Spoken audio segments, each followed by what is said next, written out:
विषम परिस्थितियां थी जो मानव के सपनों को खंडित कर देती हैं। और तब मन में यह भाव जागृत होता है कि सोचा था अपने देश को खुशियों से सजाएंगे, सोचा था अपने देश को खुशियों से सजाएंगे, समता और सद्गुणों से भारत में बहारें लाएंगे।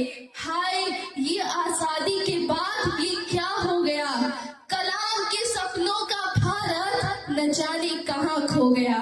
और खोते हुए भारत का महज एक ही कारण है कि अनीति अत्याचार बढ़ रहा, युग का अर्जुन मौन है, अपमानित द्रौपदी पक्ष में बोलने वाला कौन है।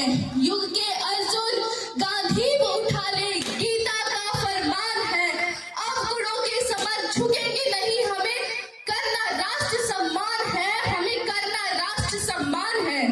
गणतंत्र की स्वतंत्रता को बनाए रखने के लिए हमें अपनी सभ्यता, संस्कृति, मौलिक चिंतन और वैचारिक संस्कृति को बनाए रखना है। आज मौलिक चिंतन देखने को कहाँ मिलता है। इस मंच के द्वारा मैं आप सभी से यह पूछना चाहती हूँ कि जिस संविधान को हमारे विकास के लिए तैयार किया गया, आज उसी संविधान पर हम उंगली उठाते हैं। क्या यह सही है? नहीं, ये सही नहीं है, क्योंकि ये नफरत बुरी है, न पालो इसे, ये नफरत बुरी है, न पालो इसे, दिल में जो खलस है निकालो इसे, न तेरा न मेरा न इसका न उसका, ये वतन हम सबका है, बचा लो इसे, बचा लो इसे।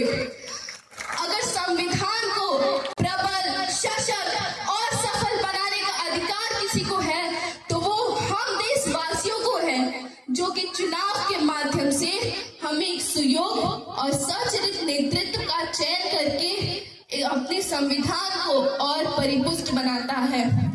और यदि हमने ऐसा कर दिया तो हमारे देश का बच्चा बच्चा बदलिप्सा और अर्ध सम्मोहन को त्याग कर पत्तों को गले लगाने लगेगा, और ऐसे देश का निर्माण होगा जो निर्भय और निष्पक्ष होगा।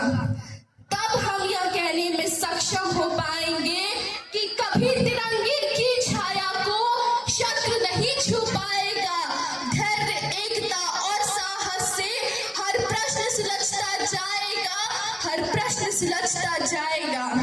अंत में मैं अपनी वाणी को विराम देते हुए आप सभी से यह अनुरोध करना चाहती हूँ कि अपने संविधान का सम्मान करें,